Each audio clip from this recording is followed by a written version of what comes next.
En este caso vamos a estar revisando lo sucedido con la familia Romanov, la cual era una familia que era parte de la realeza rusa y la cual fue asesinada brutalmente en un sótano de una casa en la que estaban secuestrados. Fueron secuestrados por un grupo de bolcheviques, los cuales no querían que esta familia se mantuviera en el poder. Tras ser asesinados, se sabe que algunos cuerpos fueron mutilados y maltratados en el sentido de que querían tratar de que sean irreconocibles, teniendo en cuenta las investigaciones que se hacían en esa época. Los restos de los cuerpos fueron enterrados en distintas fosas comunes en distintas zonas de Ekaterimburgo, y algunos de estos fueron encontrados por primera vez en el año 1979.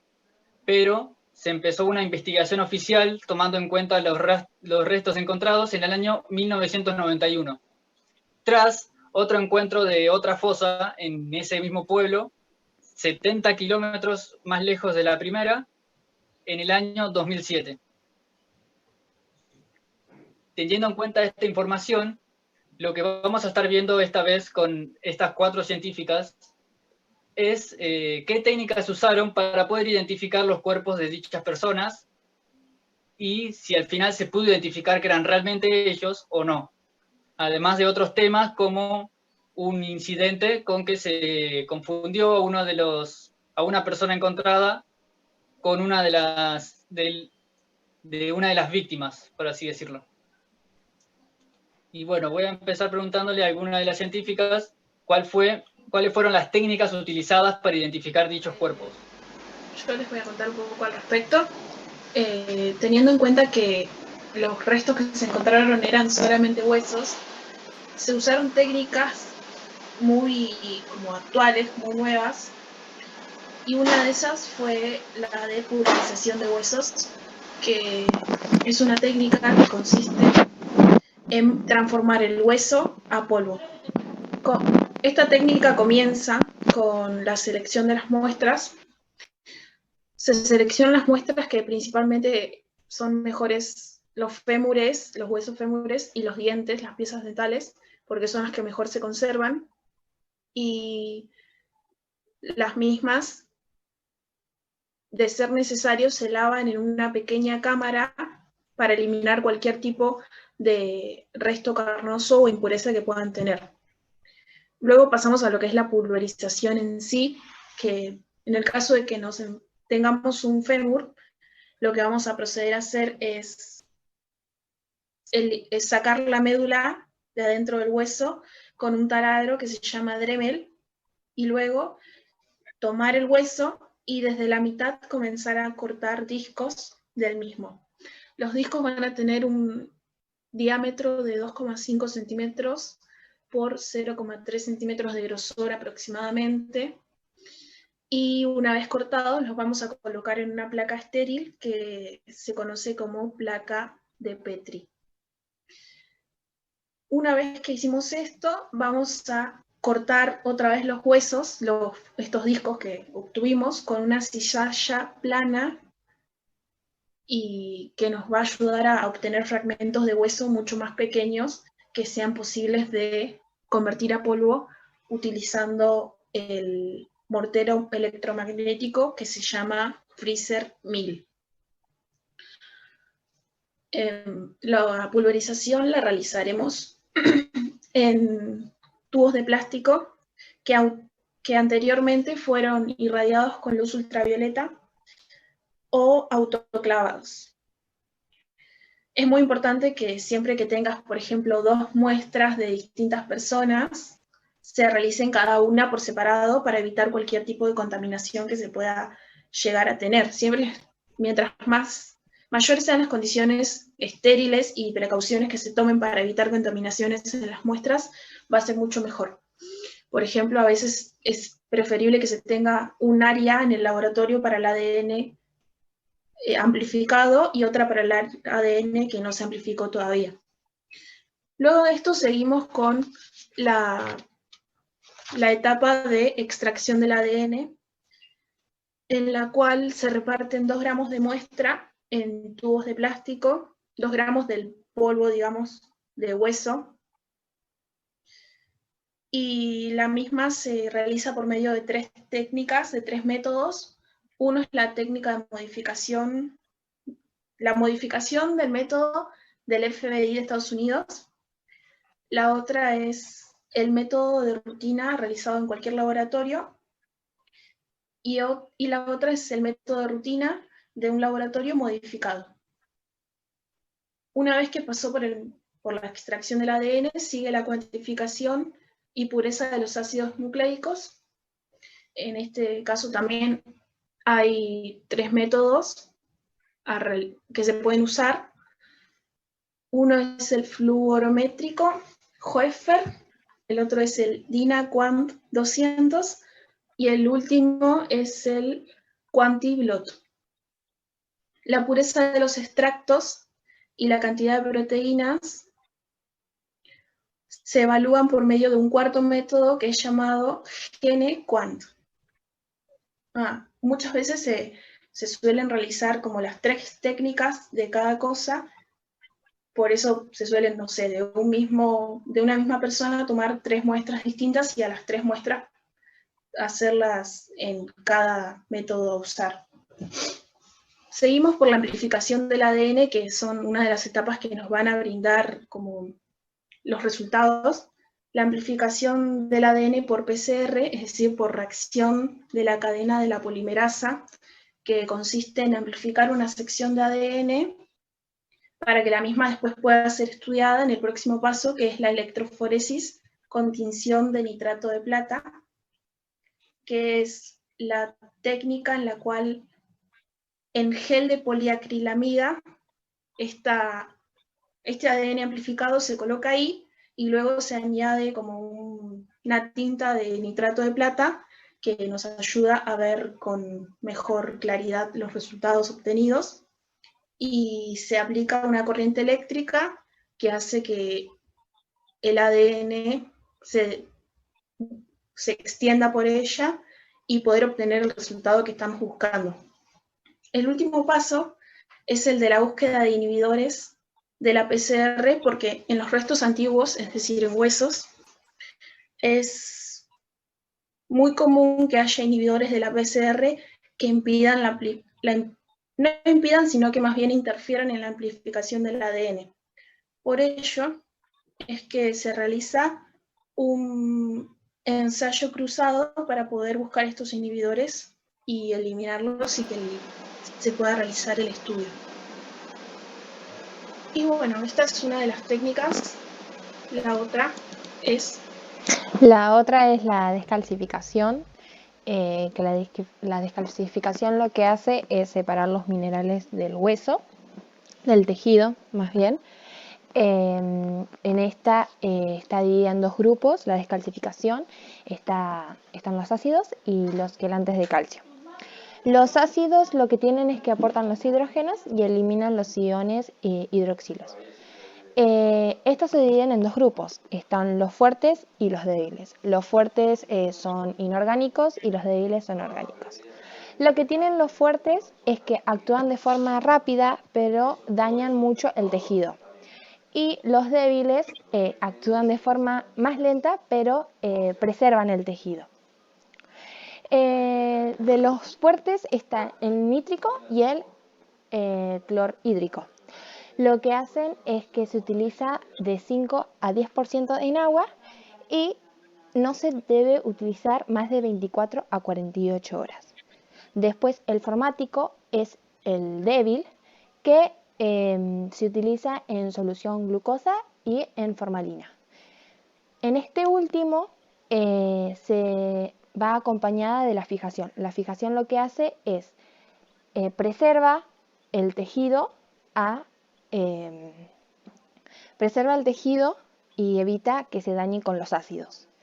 Después lo que tiene es que dura de 1 a 10 días. Después están los equivalentes de calcio, que de estos agentes son sustancias orgánicas covalentes que se unen a iones de metal y forman compuestos solubles denominados quelantes de metal.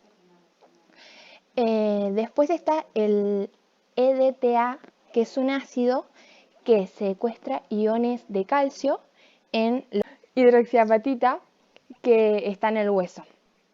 Esto disminuye el tamaño del cristal y por lo general se usa el 10 a 14% en soluciones acuosas y es el más utilizado. Se puede aumentar la velocidad agregándole pH, pero lo que tiene es que,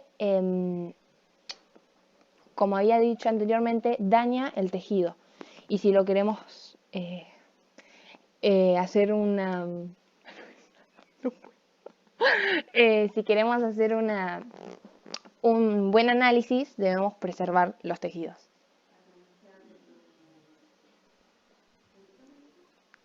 Bueno, estas son las dos técnicas más o menos que se usaron para resolver el caso y determinar que en la fosa común se encontraban los cuerpos de la familia real y no eran otras personas.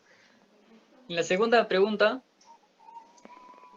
tenemos la duda de que con el uso de dichas técnicas y la identificación de los cuerpos descubiertos en 1991, ¿cómo pudieron confirmar 16 años después que los restos encontrados eran de Zarevich Alexis y su hermana? Bueno, en 2007, cuando se encontraron los restos en Ekaterimburgo, se hicieron unos análisis genéticos para comprobar que se trataban de ellos. Bueno, ahora les voy a compartir un PowerPoint para ir hablando un poco y mostrando imágenes. Los análisis genéticos que se decidieron hacer para confirmar de que se trataban de Alexei y María fue extraer el ADN de los huesos. Según los resultados, se trataban de huesos siguientes de dos personas. Una de ellas, un chico de entre 12 y 15 años, con un cromosoma Y igual al de zar Nicolás II, y un ADN mitocondrial igual al de la zarina Alejandra. Se consideraba que podría tratarse de Alexei, ejecutado a sus 13 años. La otra persona era una chica de entre 15 y 19 años, con un ADN mitocondrial igual que el de la zarina Alejandra y sus otras tres hijas halladas en 1991. Por lo tanto, podría tratarse de Anastasia, ya que tenía 17 años, como María, que tenía 19. Para confirmar de que se trataban de ellos, se utilizaron tres métodos principalmente para la extracción de huesos del ADN. Pulverización, descalcificación con EDTA y una subsecuente utilización para el análisis, para que después, una vez después de la descalcificación, tener el ADN, poder analizarlo y compararlo con algún pariente con el ADN de algún pariente. Bueno, lo primero que se realizó entonces fue la pulverización, que consiste en raspar la superficie externa del hueso y convertirla en polvo. Lo siguiente que se realizó fue una descalcificación. Este puede ser un proceso largo e implica la incubación del polvo del hueso con muchos cambios de buffer, que contienen EDTA 0,5, que es un potente secuestrador de calcio. Se espera hasta que se disuelva el hueso por completo y se libera el ADN. Entre muchas otras, una de las características más importantes es que los colorantes contaminantes que tienden a precipitar con el ADN y a causar inhibición de la PCR son eliminados con esta descalcificación. Aún así, tienen otras características que no son tan favorables, considerando que lleva mucho tiempo realizarlo, lo laborioso que resulta y que el EDTA empleado debe ser removido totalmente de la extracción para prevenir la inhibición de la PCR. Hay otros métodos que también podrían aplicarse en la extracción de ADN de huesos. Uno de ellos, un método de extracción que está basado en el lavado del ADN con columnas de hidroxiapatita por incubación en altas concentraciones de fosfato de sodio. Varios otros métodos para la extracción de ADN sin descalcificar han sido propuestos, incluyendo un procedimiento que implica calentar el polvo del hueso por 2 horas a 95 grados. Y después, el método de Chellex, donde la muestra se hierve en presencia de una matriz quelante. Estas extracciones con Chellex no son estables por largos periodos de tiempo. Se obtiene solo ADN de hebra simple y se expone el ADN antiguo a potenciales daños por altas temperaturas. Aún así, es poco probable que este método se haya utilizado en este caso, pero entra en una de sus posibilidades. Por último, lo que se realizó fue una amplificación del ADN con PCR múltiple, para amplificar de forma simultánea varios STRs en uso en ensayo, marcados con fluorescencia. El objetivo de la reacción en cadena de la polimerasa consiste en amplificar o generar millones de copias de secuencia del genoma. En este caso, STR lo que genera el perfil genético. Para poder comprobar que se trataban de los hijos de Nicolás, se decidió cotejar con una muestra de ADN del SAM. En Japón, en 1981, Nicolás fue atacado, y la camisa que utilizaba ese día, con restos de sangre, se encontraba en un museo actualmente como una reliquia. Creían poco probable que el ADN se conservara, parecía más de 100 años y había altas probabilidades de que se haya degradado, pero aún así se encontraba en excelente calidad. Se hicieron los estudios y la coincidencia fue total. Pudieron confirmar que se trataban de los hijos del zar y la zarina Alexei y María. Tiempo después del supuesto año donde se supo del fusilamiento de esta familia, se encontró y se rescató en un canal berlinés a una joven que fue llevada a un psiquiátrico. Esta joven, por un tiempo, fue tomada como si fuese una de las hijas de esta familia real. Por un largo tiempo vivió por muchas acusaciones, porque no se sabía si era realmente ella o no, y lo que nos gustaría constatar en esta charla es cómo se supo que realmente no era o sí era ella, qué técnicas utilizó y cuál fue el resultado final. Buenas tardes, soy la científica Rocío Heredia y voy a hablar sobre quién se hizo pasar por Anastasia. Voy a empezar con una biografía de la chica que se hizo pasar por ella. Anna Anderson, quien en realidad se llama Franziska Echanskowska, era una mujer polaca con problemas mentales. Fue una sobreviviente de una explosión en la fábrica de material pirotécnico. Fue internada en 3 ocasiones, una de ellas fue por intento de suicidio.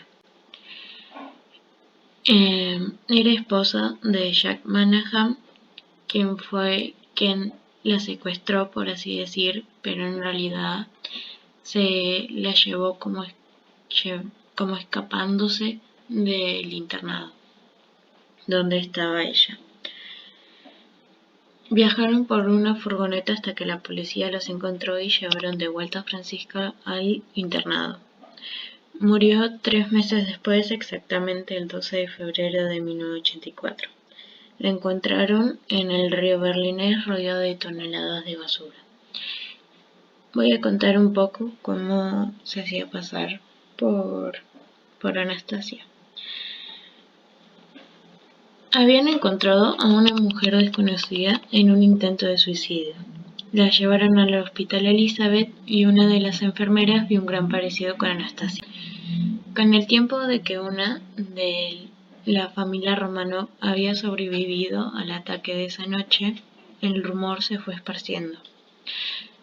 Así hasta llegar al gran duque, quien contrató a un detective privado para que siguiera a Ana, quien se hacía pasar por Anastasia Romanov. Y este detective pudo confirmar que no era la verdadera Anastasia, que era Franziska y que era una chica con problemas mentales. Obviamente muchos no lo creyeron, ya que tenía un gran parecido con Anastasia. Fue hasta el día que hicieron la prueba de ADN donde se dieron cuenta de que no era la verdadera. Y ahora voy a explicar lo que hicieron con esas pruebas. Los restos de la familia Romanov habían sido encontrados en 1991. Los últimos cuerpos de la familia Romanov fueron encontrados en el 2007. En uno de los hospitales había una muestra de tejido de Franziska, extirpada del hígado, por lo cual decidieron comparar los restos encontrados de la familia Romanov y de Franziska con una prueba de ADN mitocondrial. Al comparar, el ADN no coincidía con el ADN encontrado en los restos o con el duque de Edimburgo. También se encontraron cabellos en un libro del esposo de Franziska y tampoco coincidió con los restos de la familia Romanov. Por lo tanto, se confirmó que no era Anastasia. Bueno, esta era la verdadera Anastasia. Y ella era Francisca. Tras saber todo esto y estar informado sobre la investigación, las técnicas utilizadas y el resultado final de algunas sospechas sobre distintos tipos de sucesos que hubieron en este caso, queda la última pregunta, que sería como un cierre a este tema, que es ¿qué sucedió tras haber identificado y reconocido los cuerpos de dichas personas? Después de finalizar toda la investigación con respecto a la familia Romanov, ellos fueron sepultados en la Catedral de San Pedro y San Pablo en 1998. En ese tiempo el presidente era Boris Yeltsin. Y bueno, y donde se encontraban los cuerpos se pusieron lápidas de metal. Y bueno, tras toda esta información que nos han brindado estas científicas, antes que nada agradecerles a ellas por tomarse el tiempo de darnos esta información e informarnos a todos nosotros sobre lo sucedido, porque nunca viene mal saber algo más sobre cosas del pasado, en especial un tema tan interesante como es el tema del ADN y la genética. Un gracias especial a la científica Victoria Seculini, Rocío Barría, Rocío Heredia y Luciana Rodríguez, a ustedes por ver esto. Y nada, solo eso, despedirme y desearles que tengan una buena tarde, noche, mañana, como se encuentren. Bye. Muchas gracias. Muchas gracias. Muchas gracias.